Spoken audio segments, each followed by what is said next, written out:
Welcome to the Notorious Scoundrels, a Star Wars Legion podcast bringing you the latest news, general perspective, and competitive discussion.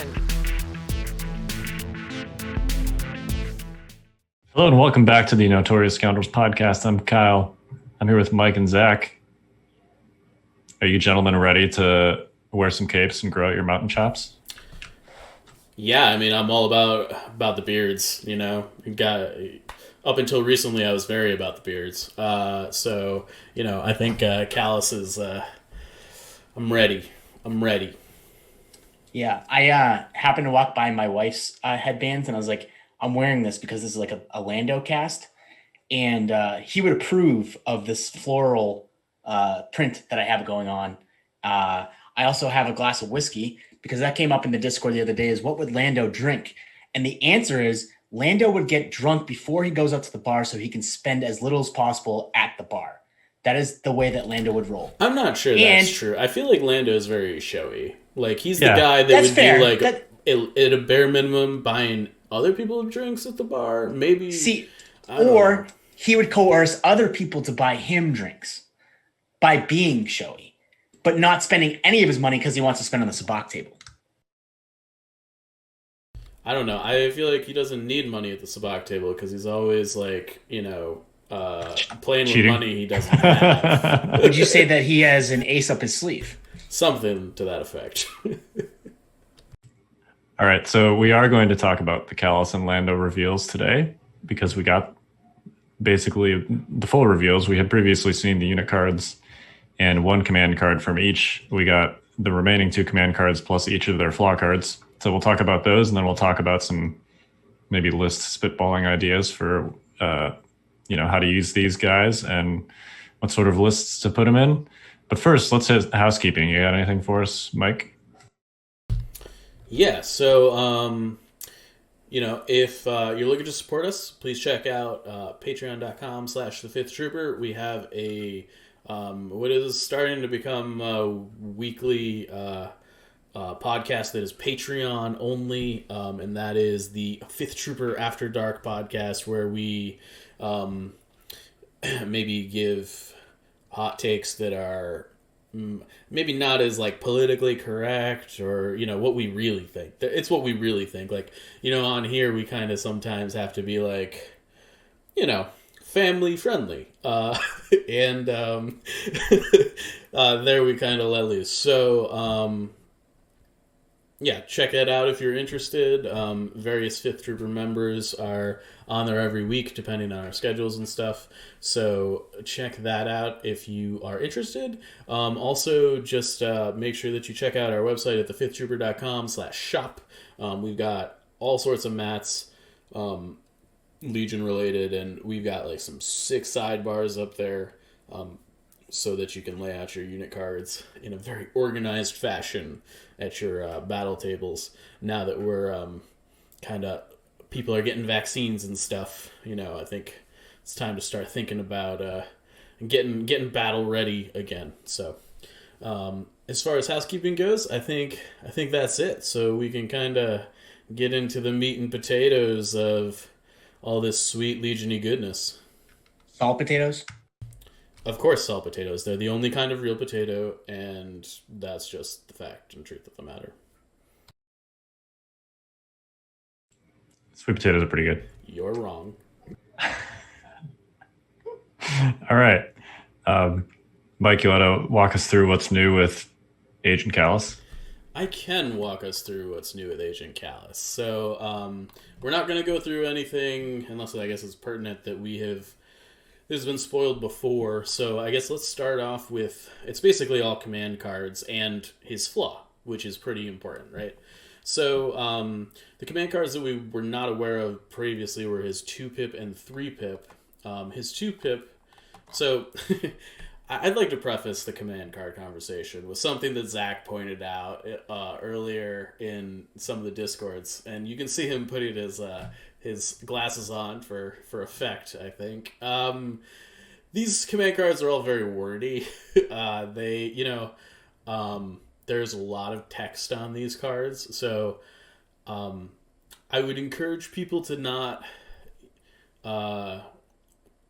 I don't know. I would encourage people to be optimistic about this. I think that in the duration of the game's life, like, it's really difficult to just like slap some keywords on a command card and have it be interesting at this point. Like, we're 2-3 years deep into the game. Like, in order to continue to make cool and interesting effects, like, you kind of have to like use words that, I don't know. It's like the same thing happened in Magic. Like, Magic cards used to be super simple, and now they're really complicated because the game's 30 years old, right? And so I think that that's just something to expect more and more of, frankly. And to be fair, these cards do cool things. So, well, they're really like, once you sort of parse what's actually going on, the actual effects are really not that complicated. That's really why I wasn't saying I was complaining. I was really more making. You were complaining, bro. Don't. I was more making fun of them than anything, because I don't think they actually need to be as wordy as they are. There has to be. I think they do. I think there's simpler ways that it could be done.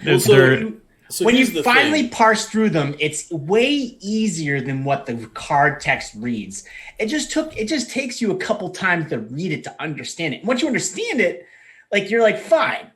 But like, it takes like 3 to 4 times to read through them. That was what was bugging me. And there has to be a way to make them a little less wordy. There is. It's just it doesn't apply in this circumstance. So the whole reason that we keyword rules is like so that we don't have millions of miles of text on a card and like you just put it in the RRG, right? And like you can easily duplicate it over and over again. But like these are effects that probably will never be duplicated. I would guess, at least not with the same wording. So does it make sense to keyword them? Like if you were to just like take ISB investigation and throw a keyword that said what ISB investigation on it and like throw it in the RRG, like it's called being a chiss. Yeah.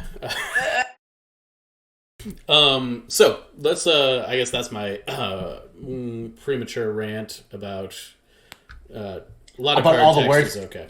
All about all the words you're about to read for us. Yes. So because these are wordy, I am just going to read them out on the cast. I think so that we can delve through exactly what these say, because I do think that they're like effects that like until you use them, or it's not going to be super clear what they do. So, ISB investigation, it issues orders to Agent Kallus in one unit. You declare a number, so 0, 1, 2, or 3 in this case, and choose an opponent. That opponent sets aside face up any command cards in their hand that have a number of pips equal to the declared number. That opponent returns these command cards to their hand after they select a command card in a subsequent round. So basically what this does is that you like choose one, they take their 1 pips, set them aside, and they can't use them the next command phase. Is basically what this says. And depending on the number you pick, that's the command card pips they set aside. Not super complicated, but it looks super wordy. I think this is an instant top 5 command card in the game. Not close. Makes me sick. It's up there with unique effects like change of plans, where like there are very few command cards in the game that just tell your opponent you can't do this. Period. Full stop. And this is one of those. I found it interesting that in the preview article, they added like a Son of Skywalker card in there, basically taunting Luke players, which I thought was hysterical, mind you. I would like to see more of that in articles, like if a card like this is in there. But I'm pretty sure, I didn't actually read the article, but like when you click on like the cards and like you flip through, Son of Skywalker is in there. And I just started dying laughing when I saw it. Because it's true, like if you say 1 and you have like Son of Skywalker and like you serve your master, like you have Luke and he's got both 1 pips, that's shut down for like basically 2 rounds essentially, right? Like because you're already in the command phase when it gets thrown down. The cards stay on the table, and then you can't use it until like the next command phase. It's like it's a whole mess. So, well, and sorry, I was going to say it does take a little bit of advanced planning. Yeah, it definitely does. I think like there's a lot of nuances to this card and how good it is, and I think it cannot be overstated how effective an effect like this is, along with the fact that he has cunning. The fact that he has cunning in addition to this card, like basically what this does is like at its base, like this is like worst case scenario. I sort of feel like is that like you just strip them of their 1-pips, and then you can just play like ambush or whatever to ensure that you get to go first because their 1-pips are gone.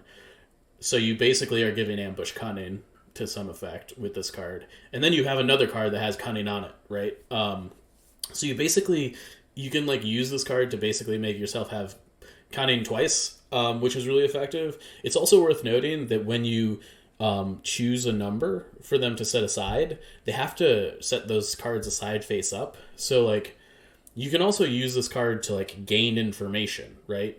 As like ISB investigation suggests, like if you have no idea what 1-pips they could be carrying and you name one, like you just get to know, and that information is also super important and super relevant, particularly if like they're running like, you know, Luke, Lando, R2, you know, there's like 5 1-pips they could have, and like knowing if they have blast off in their command hand is like super important, right? Well, you can't check their contingency cards though, right? It's just whatever's in their actual command hand. You can't check their not their contingencies. Just to clarify that. It is important that you cannot check their contingencies, but you know, they can only have so many cards in their contingencies.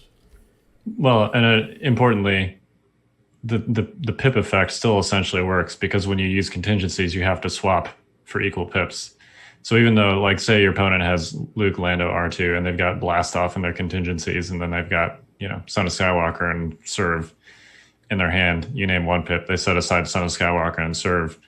Even though you're not seeing that they have blast off, they still can't play it because they would have to play a 1-pip and then swap it for blast off, which they can't do. Yeah, like you can hard counter the turn 6 blast off with Kallus by just like, I play ISB investigation on turn 5. 1-pip, you know, blast off, regardless of where it is dead, you know, which I actually think is a good thing.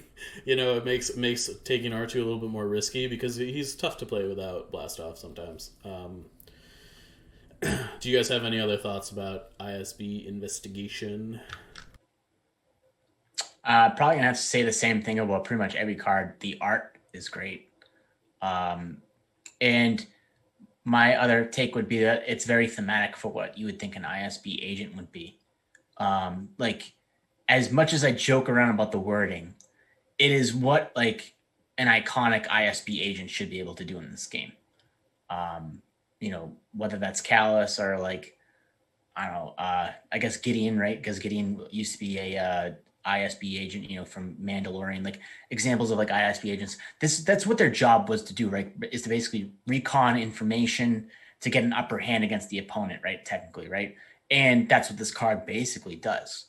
And that's thematically great. Yeah, I also, for people that are like scoping out card art for like future characters and stuff, it's worth noting that like, looks like Hera's on this card, which is like, I'm like, yes, and Zeb is on the 1-pip, so like, Ghost Crew is heavy in these cards, which makes sense, right? Yeah, you know, he is the Hunter of Specters. That's literally his subtitle. yeah. So looking at his 3-pip, which is named Ruthless Tactics, it is Agent Kallus in 2 units. After an enemy unit defends against a ranged attack, it gains 1 observation token, or 2 observation tokens if it has a number of suppression tokens equal to or exceeding its courage value. During Agent Kallus' activation, he may perform a free recover action. So, I mean, free recover is great. It lets him flip his weapon and clear his suppression, which is awesome. I think... So, observation tokens, I think this is... I could be wrong here. Correct me if I'm not. But this is the first iteration of observation tokens we've seen that is accessible to people that aren't Maul, I think. Pretty sure that is correct, yeah. Besides the Viper droids and the specialist pack. Right. So basically, this is the first non-separatist observation droid or observation tokens we've seen. And so you can spend an observation token that's on an enemy unit to reroll one of your attack dice. Basically, they're half a name token, assuming you don't have precise, to any unit shooting at the unit that has the observation token.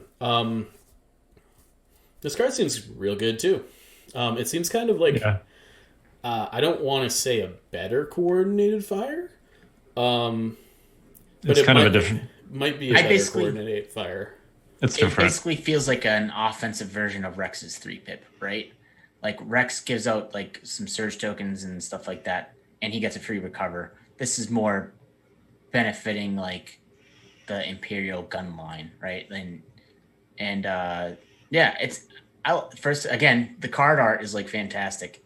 And yeah, seems pretty good. Like I think the key here is that, and maybe this is why it might be better than coordinated fire, is that you get an order on Kallus and 2 units where coordinated fire is all core too, which is probably important because Kallus probably wants orders as much as possible, in most lists, I would say. Yeah, this feels like a really strong. So I think in particular, observation tokens are extraordinarily strong with snipers. In that, like, a lot of the time with snipers, you're like only re-rolling one die anyways with a name token. A lot of the time because you rolled one hit and you really need a second or whatever, and you're like, oh, I'm spending this aim token, but not really getting full value, So I think that's neat. I also really like the lean into like the suppression side of the Empire playstyle. That really hasn't been underlined or underscored in any real way. I feel like outside of like putting suppressive on unit cards up until this point. So It really punishes if your opponent has like one unit that's out of position.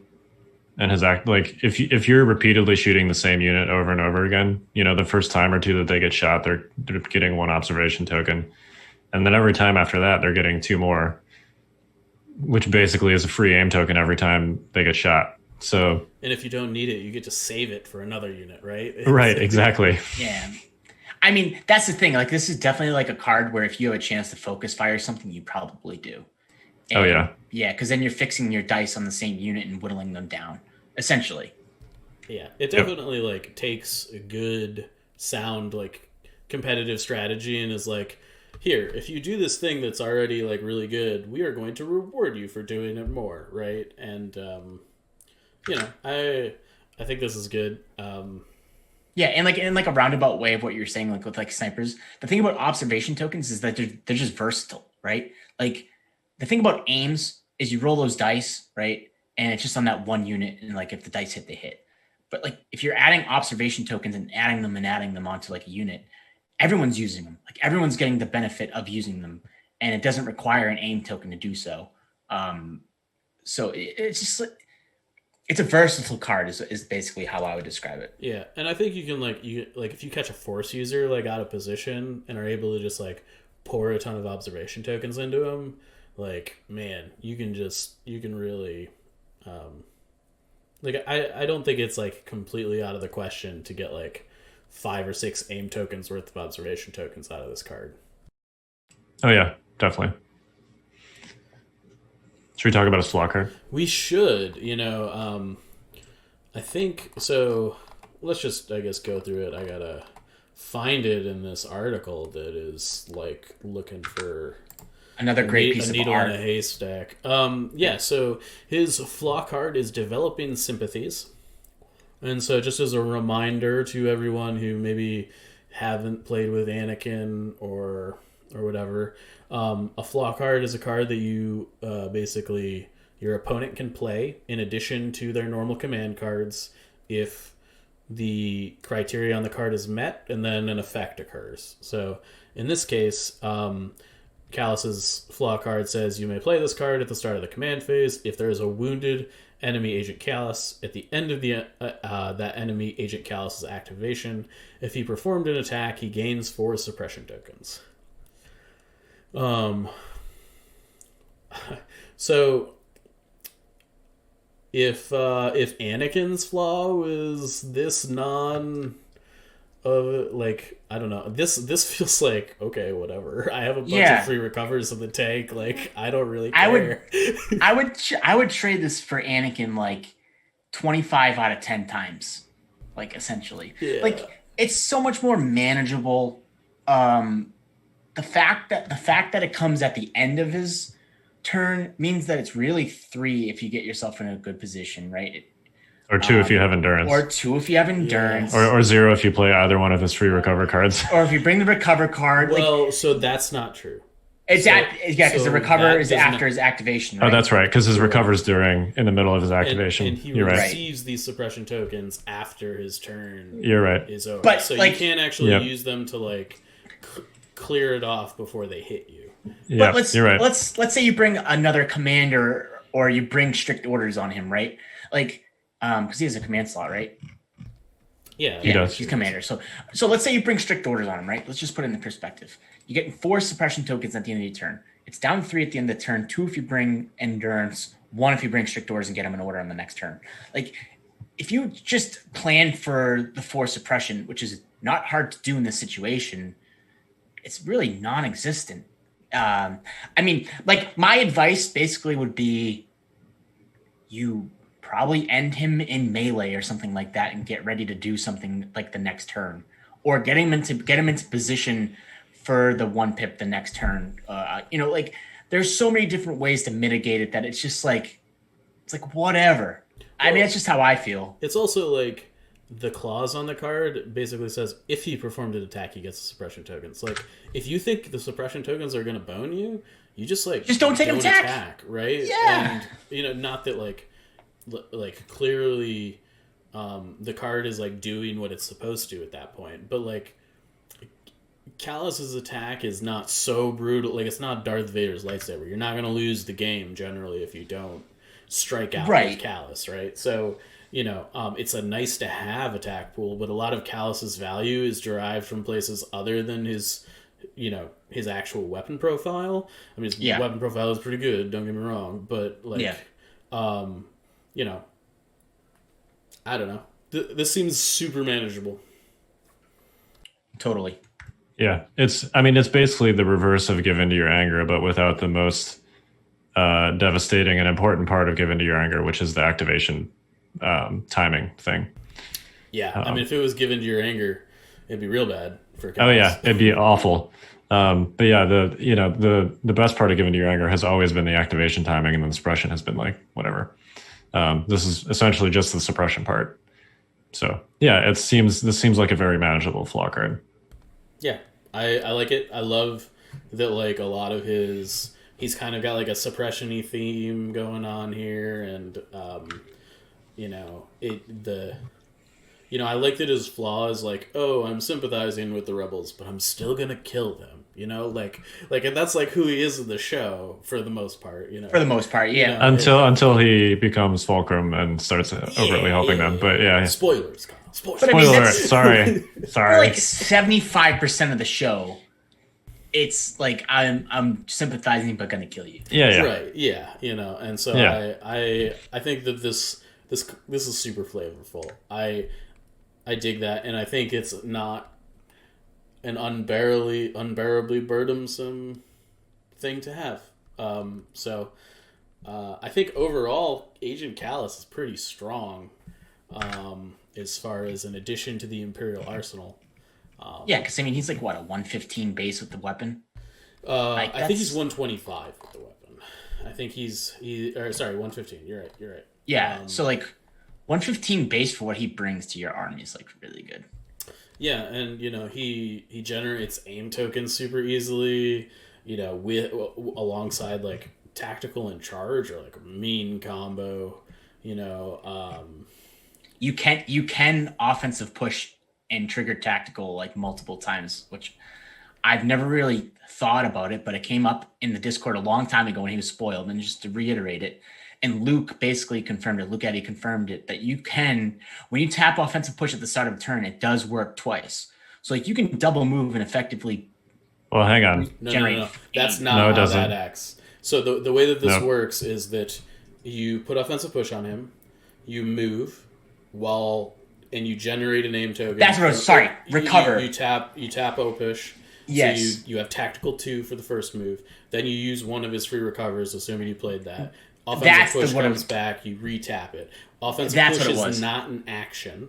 Yeah. Therefore, you can use it multiple times in a turn. if That's what that it was. card had like a free action symbol on it, you would not be able to do that. I knew it came up, and I was trying to figure out what it was. That's what it was. I wasn't sure if you could do it twice, like because like when I was used to recovering force push, but you can't force push again. Like that's like what the interaction that I had in my head, and I never thought of using offensive push twice because typically you don't have a recover action to use it twice, right? In the middle of your activation. Right. So like it had never occurred to me, and like we're going through it, I'm like, no, offensive push can't like work twice. And then like we worked it all through and I'm like, oh crap, it does because it's not an actual action. It just adds tactical. And because it's a free recover, it just, the card comes back. And next thing you know, you got 4 aim tokens. Now I don't think you really need 4 aim tokens. It feels like overkill. Yeah. He already has tactical. So with that being said, the fact that his bow rifle has lethal as opposed to pierce, I think it is kind of a big deal in that regard. Like you definitely are gonna want like 2 aim tokens when you attack with him, right? 1 for the dice and 1 for lethal a lot of the time. I also think that there's a lot of synergy there with like offensive push ascension cables. Like he can be just like Grievousing his way around the map like very quickly if you want. I was legitimately thinking about cables as we were talking about him like this whole time. I'm like, ooh, cables kind of look really juicy on him. I feel like he's a bit of a shot in the arm that the Empire needs a little bit, if I'm being honest. I know that we talked them up last week and, we're being very positive about them, but they still needed a little something. And this kind of feels like it, it feels like it could help them out quite a bit. Yeah. I mean, he's got the right upgrade slots. He's got the command slot, which is super important. He's kind of, when you equip him with the gun, he's sort of like what you want your commander to be. When you take a 90-point commander, you're looking for something that like can like Rex things, and I feel like this is it. And Veers and Krennic just like don't fit the bill most of the time. So I guess to that effect, I mean, do you guys ever see yourselves taking him without the gun? No, I wouldn't. Personally, I mean, I've always been, to preface this up, I've always been a Darksaber Sabine guy, right? And I know it's not necessarily the same comparison, but in a way it is. The bow rifle is so good to have. For one, you're giving him a really good ranged shot. And I'm not saying that I think his main weapon is actually decent, but it's range 2. The bow rifle extends him to range 3, right? So he can kind of play at a ranged game. But if you're playing in a game where you kind of need him to be a tanky, either like melee unit or like a linebacker unit that can defend it against a melee unit, immune pierce is like huge. Like, it's just like there's the diversity, and especially with he has 2 sources of free recover, right? So he can reconfigure this weapon twice for free, and he doesn't need to take the recover action to do it. Like, that is massive to me. I think it's 20. I think you just bake the 25 points in, honestly. I could see taking him without it, particularly for his command cards. 25 points is a lot. I think you probably, like if you're making space in your list, that's one of the first things you want to make space for. But if you're just taking him to support Operative Vader or something like that, I could see maybe getting a little tight on points and cutting it. Yeah, like I guess like, so I've been theory crafting a lot, with Kallus. Like, the thing that comes to my mind that might be extraordinarily good that you might want to drop the weapon for is like, this is super pricey, but like Palp Kallus, and you're like, ISB completely clears the way for a Now You Will Die, right? Like, you just like, you ISB the turn before and Now You Will Die, and you're like, okay, I get to go first. Like, sucks to be you, and I don't, there's not much you can do about it. I feel like that seems super strong. It's super expensive though too, I don't know. It's just like Kallus and Palpatine do very similar things in like a very controlling package. It's just like, once you have them in the list, there's not a lot of points left to like take IRG and other stuff too. So I don't know. I think you'd basically have to cut the IRG for Kallus if you went that route. I think so too. Which frankly might be okay. Like it's worth noting that you can like Kallus can be like a mini Operative Vader because he has like charge. So Could you pull the like strings might not be terrible. I don't know. in that kind of build? Maybe you just I can't think of the command cards eluding me, but the one where you can give Guardian one. What's the word? What's the card? The one that like never sees play anymore. Yeah. Yes, Esteemed yeah. Leader. Thank you.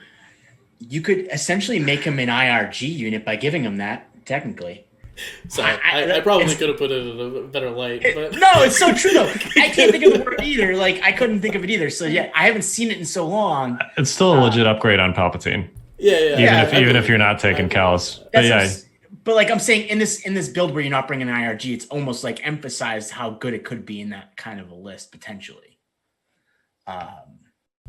Yeah, I mean, I think to the credit of like what we talked about last week, like if stormtroopers are good again, I think Esteemed Leader gets a lot better if you're like killing a stormtrooper as opposed to killing a shore trooper with it. Like Totally.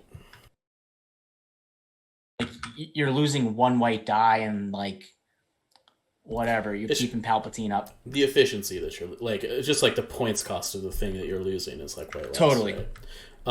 So do we want to hit our man with the capes? definitely. He's pretty good. Bring us the cape, Zach. He's pretty good. Here are my capes. Actually, that's a Toy Story blanket. So speaking of capes, so since we brought up capes, I'm gonna start with the 1-pip because I never noticed in the original article for Lando, and I don't think anyone noticed that there is an alien figure hiding inside the cape. If you look at Idiot's Array, the 1-pip, Lando's cape is like flapping in the breeze, and there is I can't think of the word. What is Cad Bane? I'm like Duros. Duros. I'm losing these words tonight. Do you know who that is? That's a specific alien. Well, he's from the game. I never played the game. He's from Shriv. Battlefront 2, right? Unbelievable. Come on, man. It's Shriv. All right, so it's Shriv. See, I never played the campaign. I'm not a campaign guy except for Jedi Fallen Order. I did play that because it's really good. But like, yeah, Battlefront 2 is just like a game where I just went right into multiplayer. But anyways, the 1-pip is Idiot's Array, which is kind of a funny name. And like I said, he's flapping in the cape, and there he is hiding in there. It's kind of cool. But the card gives an issue to in order to Lando. It's Lando Calrissian gains Gunslinger and Marksman. This is where I need my glasses, props somewhere. If there is a 3-pip command card in your discard pile, Lando Calrissian gains 1 aim and 1 dodge token, or 2 aim and 2 dodge tokens if there is a 3-pip card and a 2-pip card, or 3 aim tokens and 3 dodge tokens if there is a 3-pip card, a 2-pip card, and a 1-pip card. So this is where, again, it's a card that kind of needs all of the text somewhat, but like once you break it down, it's really simple and you don't need all the text, but I understand why it's so mouthy and wordy. It's a card that basically is benefited by you playing it later in the game, right? Because the later you play it in the game, the more cards you have in your discard pile, the more tokens you get, which kind of rolls into his flaw card, which we'll get to. It's kind of super important, but we'll get to it afterwards just because we're speaking about the command card. In any case, it's not like a card you want to play like turn 2. I mean, if you come into a situation where you need to play a turn 2, that's fine. But like you essentially want to play this like 4 or 5 or 6 because your discard pile has enough ways to get you tokens. And Lando's like a character that basically has low output technically on offense because he only throws 2 dice, right? And he's a little bit fragile because he rolls white dice on defense. So you kind of want these tokens on him to, one, maximize his offensive output on the gunslinger and marksman, because aims are really good for marksman, number 1, and gunslinger, you're pulling off 2 attacks, so you want as many aims as you can garner. And 2, you're getting dodge tokens the more you have the cards out, which kind of, makes him beefier, so he's not like very easy to take off the table, which can happen with white dice. If you've never played Cassian, right, or if you have played Cassian, you've put him in a precarious spot to get his pistol out. Sometimes he dies, right? Like that's just sometimes that happens. That is going to happen with Lando. Like, to be honest with you, that's what happens with white dice heroes. You get yourself in a position, you think they're going to live, they die. Anyways, it's a little bit of a rant of me trying to say, have cards in your discard pile so you can token him up and insulate him on both sides of the pendulum. All in all, it's a really good card. Personally, I think it's a card that I would keep stashed in contingencies for late, and you pull it out. But that's just me. There's a lot of different things you can do with it. Gunslinger Marksman's fantastic, even with the small dice pool. Like you're basically, if you could set yourself up to get basically 4 crits and 2 attacks with Pierce 1, like it's pretty good. Even with Sharpshooter, but crits are always really good, right? I mean, like crits are crits, Yeah,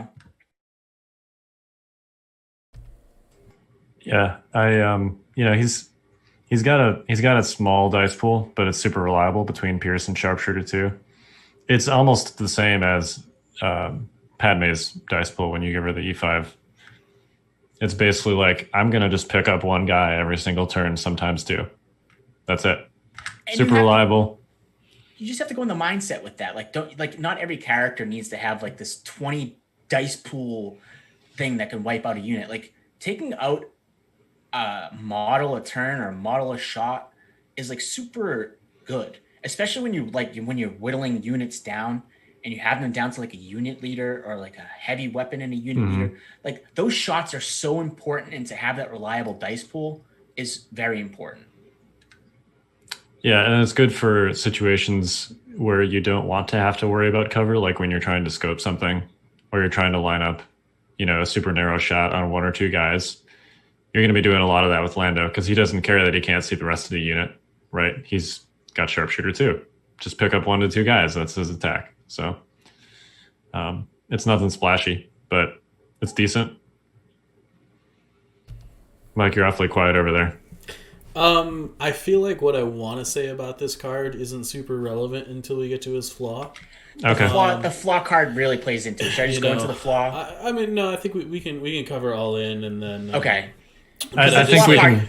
The flaw card's important to this. Yeah. For sure. I think we can comfortably say this is his worst command card of the 3. I do, and yes. I think that Zach, I guess I agree that you're probably keeping this in your contingencies if you're taking it at all. That's the thing, and we can get to that afterwards, but I agree that if you have him with let's say Luke and R2, I don't even know if you even take it. Yeah, that's kind of where I'm at. I sort of think that this card is sort of a trap because if you need it, your flaw is online and your opponent can just say no. And we can get to the flaw. Let's just do the flaw right now before we do all in, because the flaw is very relevant for Idiot's Array. First off, the flaw might be my favorite artwork in the entire game. It is really real. So classic. Number 1, it's classic. Number 2, well, describe what it is. It looks like Billy frickin' D, man. It looks so good. So it's Vader pointing at Lando, and it's called I've Altered the Deal. Now, if you've watched Empire Strikes Back, which if you're listening to this podcast, you play Star Wars Legion, I'm 99.9% sure you've seen Empire Strikes Back. I mean, let's be clear. If you're listening to this podcast and you haven't seen Empire Strikes Back, you need to hit the pause button, go get it, watch it, and then come back because your nerd card is being revoked until you go do that. And out of so many different scenes, you remember so many things about Luke and Vader, but this is the one scene of Lando's you kind of remember because Vader pulled the rug out from underneath him and you saw Lando kind of be shocked by it. And the artwork's just fantastic.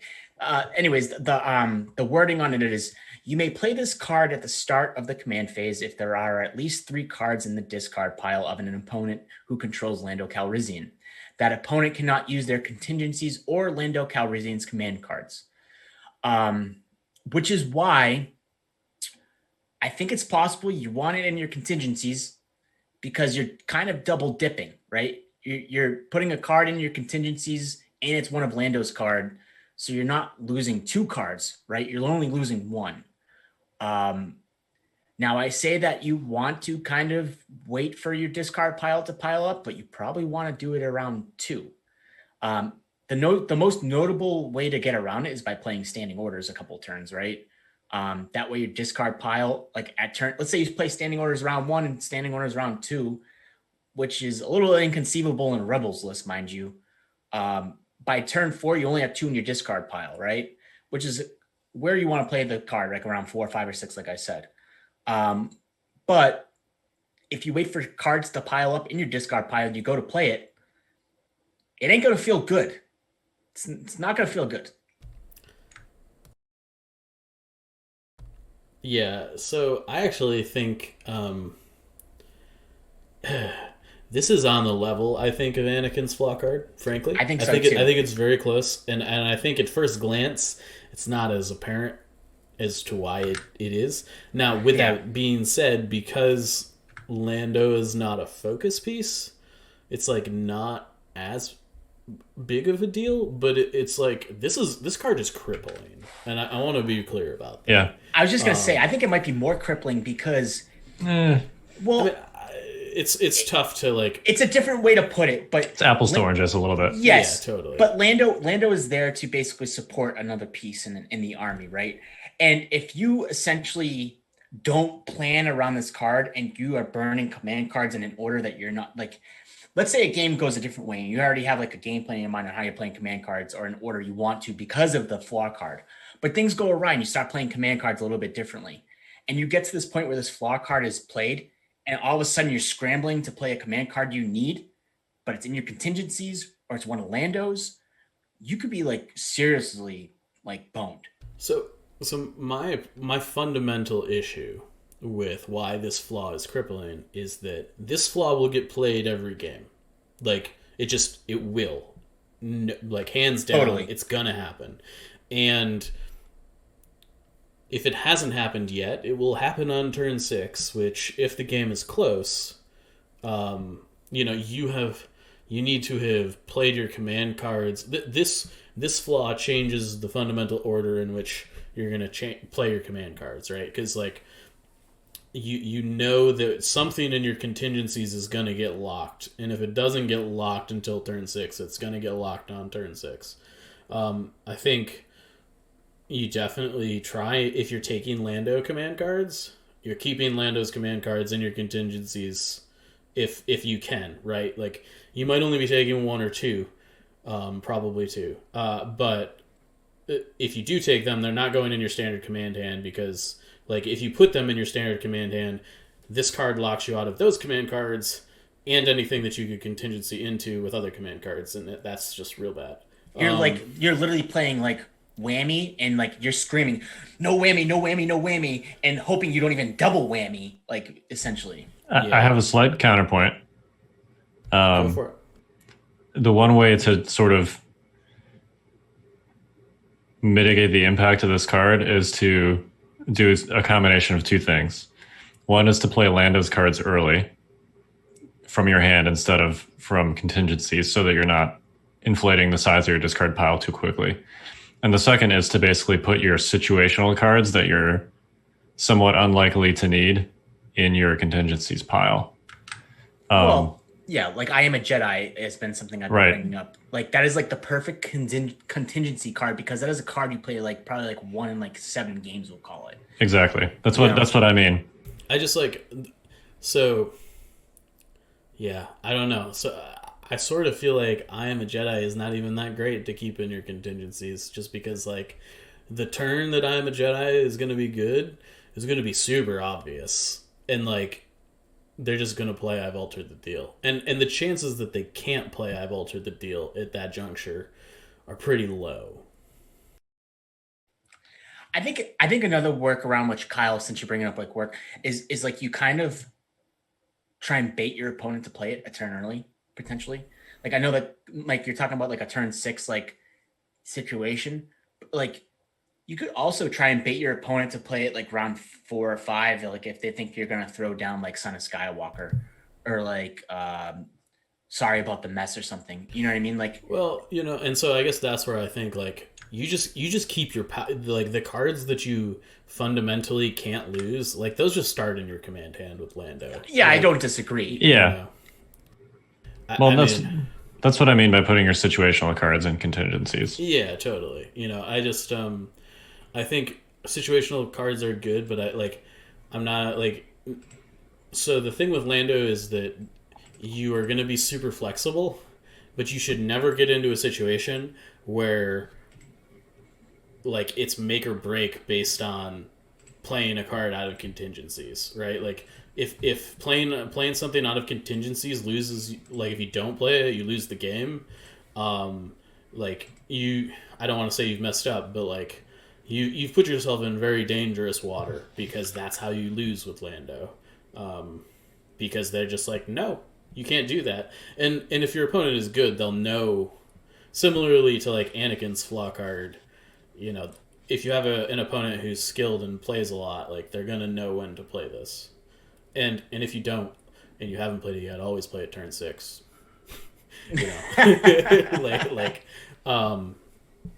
But yeah, I don't know.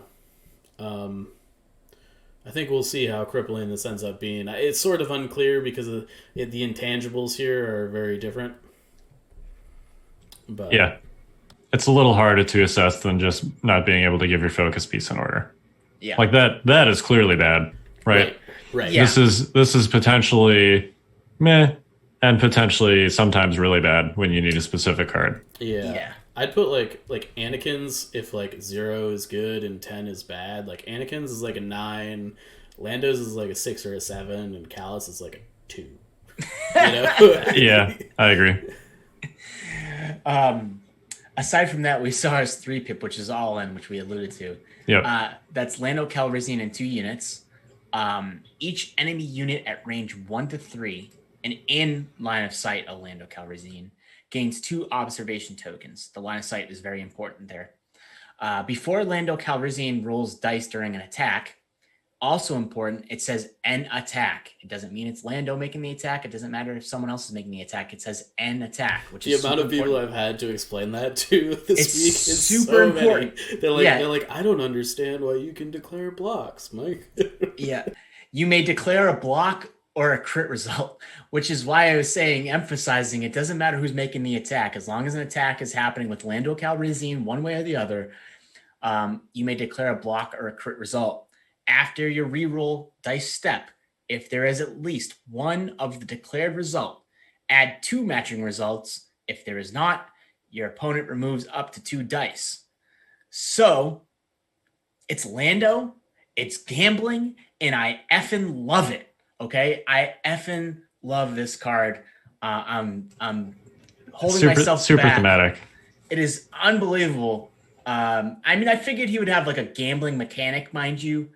I didn't think it would have like actual like dice implications. Like I figured dice implications would be involved. But but I thought maybe like you would like change a result, right? Like I thought maybe like you'd like flip a die over or something, right? We're talking about adding and subtracting like dice that might not even be involved. Like basically, right? If you take an attack with Lando and you declare a crit and he rolls a surge or a crit, because it is hang on. No. Oh, sorry. So it's before the surge converts, actually. Yep. Yes. So it has to be a natural crit. So that changes it. Well, hold up.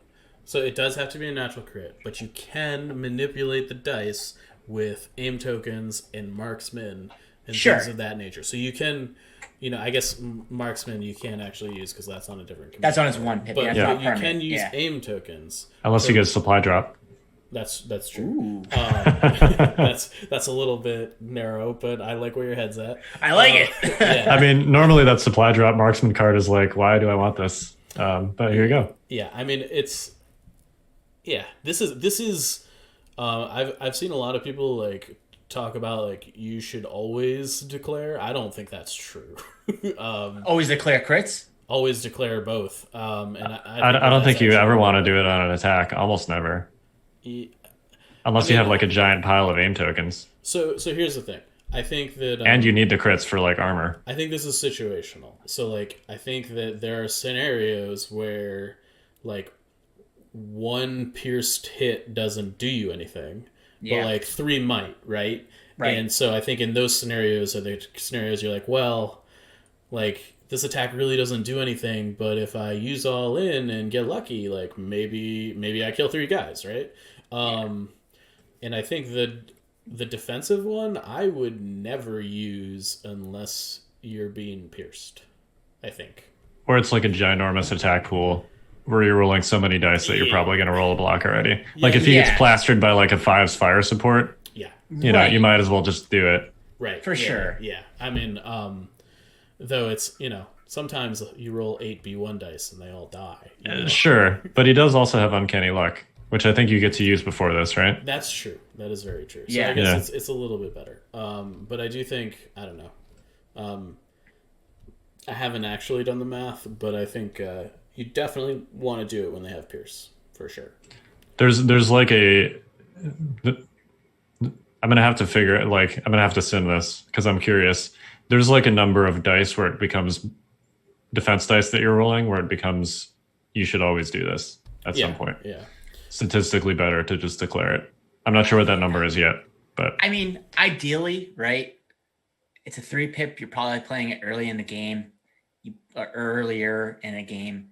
And Lando's probably in a position, if you probably like last Lando into position, you could play it, right? And then declare the crit on an attack and then just get the hell out and like you either strike for gold or you strike for none. Like that's the way I read the card, right? But you're getting observation tokens out for the rest of your army. Right? I mean, the way I see it, like that's how I see it. Go for the gamble. I'm a gambling guy. I go for the gamble. I think it's super thematic. I think the observation token text could, like, you should play this card sort of like it's not there a little bit, unless you like, I don't know. Yeah, don't trap yourself into getting into a position just to get observation tokens out there, right? Yeah, I mean, I just like, if you're hitting like more than 2 units with this, like that's great, but yeah, of course you need to be super careful, I think. Yeah. Well, you need to activate Lando immediately and run away. But the thing is, because it's a 3-pip, like chances are you're not going, like it. So if Lando is in exposed position, your opponent is going to be incentivized to go early if there are things at range 3 of him. I don't know. Sure. You know, I think that it's a little bit of a trap to like try and like score the jackpot on the observation tokens on this card. Now, that's not to say that you can't like we were kind of saying with Kallus's card, like catch a unit out of position, slap a couple observation tokens on it, and kind of go to town, right? But I don't. This is not Kallus's card. Just no. And it sort of reads like it should be, and it's not. It's way less proactive. It's definitely a situation like if somehow Lando is in the middle of a bunch of enemy units, and you've got, you know, a bunch of DLTs and stuff behind him, and you throw this down. It's okay. Maybe Lando's going to get plastered, but you're still going to get a bunch of rerolls, and it might be good. But it's not nearly as first attack. He's like right. But it's not nearly as proactive and controllable as Kallus's, which I guess makes sense on theme for Lando. You know, I mean, the flavor of the card is great in that respect, right? Oh yeah, like, I'm all in. You know, right. Just, you know, straight up. I'm just going to declare blocks every time, and right. and like I think that is really cool and thematic and on brand. I just like. From a competitive standpoint, like if you're at that point in a game, something's gone horribly wrong, and you're like, it's nice that you have effects that can like maybe bring you back, I guess. But yeah, if you get lucky, you know, right? Lando's in a position where he's surrounded by dudes. You throw this down, you drop a bunch of observation tokens on him. They attack Lando. You declare blocks. You roll a block. He saves out of it. He runs away, and then the rest of your army starts shooting. Like it's. You know, there are situations where this could go amazing. There are other situations where it is live gambling on a Legion table with Lando Calrissian. Like it's great. The dream right there. It's great team. Just don't count on it. It should be noted, and Kyle, you alluded to this earlier. play this like you're scoping something. Try and get into like a range of a unit where only like 1 or 2 guys can see you, and set up like a flanking shot of another unit that can turn the corner and hit them with the observation tokens. Like there's ways to set it up where Lando can be in a position to get observation tokens on something that can't kill him, right? Like you can totally set yourself up where you're gambling correctly. You gotta load the deck, you know? Stack the deck. Yeah, Yep. stack the deck. Yep. Let's load the dice. Put some aces in there. All right. What sorts of lists are you running Lando in? Oh, come on. I think, like, let's get real here. Like, there's one list. It's super. I mean, I'm sure there's more than one. But like, there's the a list ton. is the main list is super obvious. It's also super operative in that you're taking the super operative.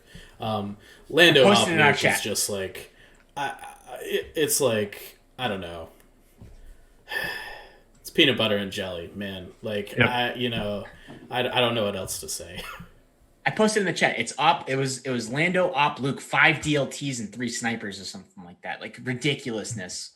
I don't know if it was quite that, but like it was that. I'd swap out R2 for DLT in that list, but yeah. Well, we discussed that. Like you can interchange some things for like a medic or R2. Like there's definitely things you can do in there.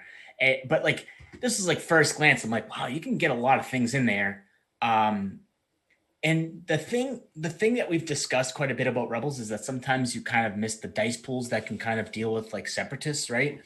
And it should be noted that like Lando, Operative, Luke, like Rebel Trooper spam it will struggle against like AATs and stuff like that. But let's say you're playing against like a lot, droid heavy lists. You have the dice pools to deal with it. We didn't go over Lando's 2-pip, but because that was released earlier. But you could, if in the right situation, you could possibly get a standby token on Op Luke, right, and get like 4 attacks from Op Luke off, which is like magical Christmas land, right? Like, and what I mean by that is you get the standby token on him. That's an attack. Regular attack that turn, you place on a Skywalker 2 more attacks. And of course, again, it's magical Christmas land, but it's there. And the option is there. But like, I don't know how you don't look at Lando, and let's say you've been running like Cassian and Luke together. How do you not look at Lando and just be like, all right, take Cassian out, throw Lando in, and staple vigilance to him? Like the command slot on Lando is essentially what you want in like a Luke list, right? Like, first of all, you can covert ops him just like Cassian can. You can get him into a position that is like smart, not dumb. Like, don't infiltrate and get him shot. Get him into a spot where like that Operative Luke's probably going to travel towards, or just like a little slightly above the army, and just get into a spot where Luke's going to. And next thing you know, Luke's got a dodge token for like the entire game, which probably like has to be like one of the most annoying things on planet Earth. I haven't played against it or played with it, but I assume it can't be a fun experience because Luke with dodge tokens is like a dangerous fella. Yeah, he is. I mean, there's 2 reasons that he's good with Luke. There's 3. You mentioned vigilance. That's one of them. His 2-pip with the free standby token. You mentioned that one. That's 2. And then contingencies. So you can take... I mean, Luke has 6 command cards. It's like... A couple of which, like I Am a Jedi, are extremely situational. But when you get to play them, they're ridiculous. So, and it gives you like a safety valve for I Am a Jedi that gets you out of the downside of that card, basically with contingencies. Because when you play it, Luke can't attack. So if you misplay it, you play it at the wrong time, like you're screwed. You just took your best piece off the table for a turn. But with contingencies, you can play I Am a Jedi and then swap it out for another 3-pip all in or Return of the Jedi or whatever. If you played it at the wrong time, or better yet, you just throw it in your contingencies and you play Return of the Jedi or all in, and then if you need I Am the Jedi, you swap it in. So totally. And that's the thing about like I Am a Jedi, and we discussed, we alluded to earlier. It's like a card that like the effects of the card only really matter like 1 in like 7 games. But the thing is that like that 1 in 7 might like probably wins you the game. Like I've won games with I Am a Jedi. It just sometimes when you're building a list, you're like, I can't take it because it's so situational, and I need him to be able to attack. I'll just take assault or something instead, or I'll take Cassian's 3 and Luke's, in Return of the Jedi. Like you said, it's like a safety valve that gives you a card that is a winning card. Like I Am a Jedi, I always say it is like a game-winning card in the right situation. It's personally one of my favorite cards. And I say that as someone that typically doesn't take it anymore because I just can't afford to. Well, now I can. And I'm excited about that. I do think in whatever meta shakes out next with these two releases, I hope Empire is good in that, like, I actually think Kallus is I'm not going to say he's a hard counter to Lando, but he's definitely a soft counter in that, like, ISB into Lando's flaw is, like, real strong. And, like, you get some real manipulation going on there. And it's, I think as a Lando player, not going to be super fun. Basically, you're just not going to get to play the cool cards you want to play for 2 turns in a row. Because ISB is going to prevent you from playing them and also reveal where the cards are to some degree. Like, they're either going to see them and know they're not in your contingencies so that they can target something else with Lando's flaw, or they're not going to not see them and know that the things that they are dangerous are in your contingencies, so they're going to be able to drill you when they need to, right? So Lando players, watch out for that. You need to, if you see Kallus across the table, you should immediately be thinking, how am I going to navigate these really choppy waters? How do I kill him as fast as possible? I see what you did there. Choppy. Well, choppy waters. Yeah. That's definitely specifically a tough matchup for him. Totally. I think it's like the flaw is just particularly exaggerated in that matchup, I think. I think Palpatine is, like, sort of similar to that effect. And heaven forbid you're playing against both of them at the same time. But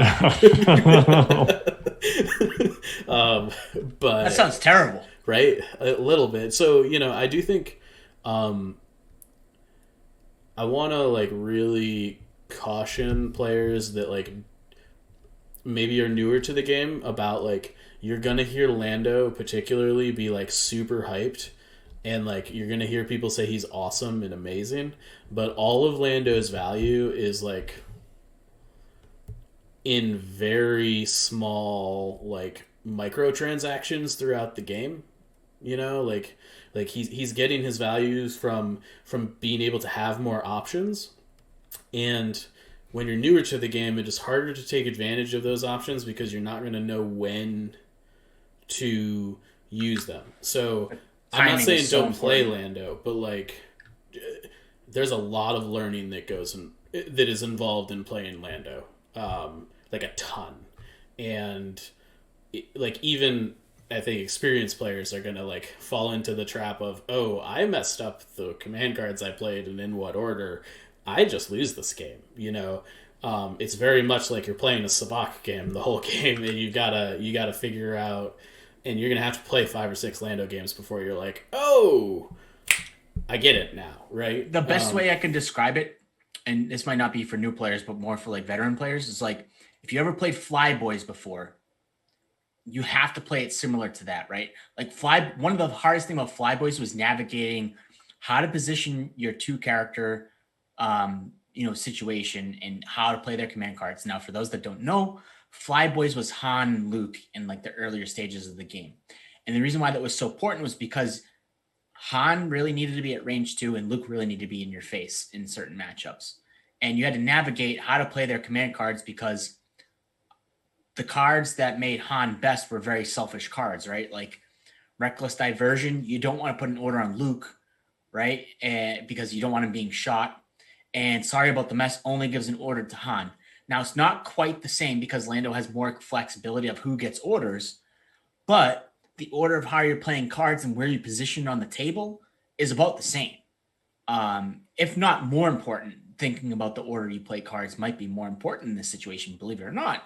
So like you have to just go in knowing that you have to, in the command phase, don't say, well, like a lot of times when I play, like, let's say we're just talking Lando, Luke in a vacuum, right? Or like just Luke Skywalker in a vacuum. And I'm sure, Kyle, you can like attest to this situation, especially with playing Luke or Dooku all the time. You go into a round, you say to yourself, all right, I'm going to position myself to play my ally as the Force next turn because it's a 2-pip. I'm in position. I can jump over this wall. I have a dodge token. I'll be in a great spot. Or like a game that we alluded to a while back was you had Dooku that could get to a wall and you knew you could play as 1-pip the next turn. Like when you're playing a Force user, you're always positioning yourself to think about the next card that you could play the turn after and you're in a position, right? You're doing that, but now it's even more complicated because you got to make sure you're not putting yourself in a position that gets you caught with your pants down because Lando got flawed and the card you need is in contingencies, which boils down to the fact that the important cards for your, primary piece probably need to be in your hand, right? But let's say you put them in contingencies because you're just not used to those cards or something like that. And you position yourself, next thing you know, what do? Like, you're sitting at the table, like, what do I do to get out of this position? And it's going to take several games to get that down pat, for sure. Which is why I think that Kallus and Lando are probably going to be legal for Invader League, right? But they might not make the splash that you're expecting because you need reps with both of them to understand how to navigate the table with them. And the one thing that we emphasize on this podcast, and we say it every single episode, when we are talking about competitive viableness, right? It is about across 5 to 7 games that you have to win straight. And if you don't have those reps with Lando and you don't have those reps with Kallus and you don't understand how they completely navigate a table, you might not be able to rely on them for 5 to 7 games in a row or not rely on them the way that you know. Like, let's say, Mike, you went to go play Kallus, right? You don't have the reps that you have with him and you're not playing Rexstar, right? Or Arcstar, right? And you're in a game and you're like, oh crap, what do? I haven't played Kallus enough to know this, right? Like, that's not going to feel good. And that's why I think that you're going to see them sprinkled in, but they might not make the splash that you're expecting. Yeah, they're definitely hard to use, but I think they're both very solid. Oh, they're both extremely good, I think. We'll see. I'm looking forward to it. They're both interesting. I'm not to like gripe, but I'm kind of upset there's not a command upgrade in here that has contingencies 1 on it. It seems like it's like, I don't know. That could have been like a 10-point upgrade or something, and like I don't know. I kind of like that it's unique to 2 characters. I think the effect is cool, and I think the effect is so good that it just like, I think it should be available to an army if you want it. Like, like having a contingency plan isn't like that off theme for any army. I mean, I don't know. Yeah. I think that it's like something that makes sense for Lando. I think it's a little weird that Kallus has it. Really? I mean, yeah. he does get evaded a lot. I mean, for a man that failed as much as he did, the fact that he's allowed contingencies is interesting. He's sort of the like token competent but not quite competent enough villain in the first couple seasons of Rebels. Yeah. And then Thrawn shows up and is like, what are you doing? Well, that's the thing, right? Like, if Kallus has contingencies 2, like, Thrawn's going to have, like, contingencies 10. Like, I don't know. That's how I feel. I mean, Mike and I are very big Thrawn fans, right? I mean, that's Thrawn right there, right? Like, Thrawn's, like, literally, like, right there behind me, okay? Like, we're big Thrawn fans. Like, and you see this and you're like, well, if he has 2, what the hell does Thrawn have? Yeah. It just, and I understand why Lando has it for what it's worth, but I just wouldn't think it'd be contingencies. It's more like a gambling. That feels like another gambling thing for Lando. For the record, though, for as smart as he is, Kallus picked the winning side and Thrawn didn't. You don't know that. You don't know that. And this is a Rebel player, and I love Rebels. Thrawn He's still alive. He's in Frankly, space somewhere with some whales. Well, and let's be real here for a second, because Spoilers, everyone. Sure. I mean, if people haven't finished The Mandalorian season 2 by now, okay. I mean, we can't spoil the end of that. There are people out there that haven't. All right, that's fair. But with that being said, like, you know, I mean, the side that Thrawn picked ended up like destroying half the galaxy in the sequel trilogy. So I don't know. It seemed like he didn't pick that poorly, you know. and to be fair, if you read the books and you get inside the mind of Thrawn, he doesn't necessarily pick sides. Well, he doesn't pick the Empire, at least. Yeah. Thrawn is a master, not a manipulator, but he is a master, like, he's like the epitome of like 5D chess. Well, that's the thing. He's got contingency plans on contingency plans on contingency plans. Yeah. Like, that's his thing. I don't know. He's gonna have to have like a master continginator keyword. No, his contingency plan is going to be, show me all of your command cards face up for the entire game, and I'm going to know what you have across the board, basically. Like, that's just how he is. He always was ahead of the game. It just feels weird that Kallus has it. That's as you know. Yeah, I mean, I don't know. We'll see what I mean. I think Thrawn is probably a long ways off, so we'll see. Totally. All right, any final thoughts, gents? Looking forward to what people do with this stuff. I'm hoping, particularly with Kallus, that like people do like some funky, crazy stuff that like I haven't thought of. I feel like Lando is a little bit more,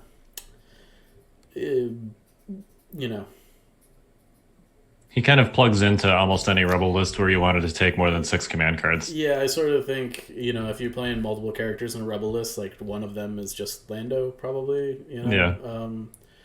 So, I don't know. But Kallus, like, you have to be way more intentional. Yeah. So, yep. I'll be interested to see what people do with it. I want to try him with Operative Vader. I think, I've been putting lists together like all week since the spoilers, and I don't know. We'll see. It's tough to get in a lot of like oomph after. It's hard to fit the characters. Yeah, it's hard to fit the other stuff. Yeah, that's true. But we'll see. Yep. All right. Well, we are the Notorious Scoundrels. I'm Kyle. I'm Mike. I'm Zach. And we'll see you next week. Stay fresh, sheep bags.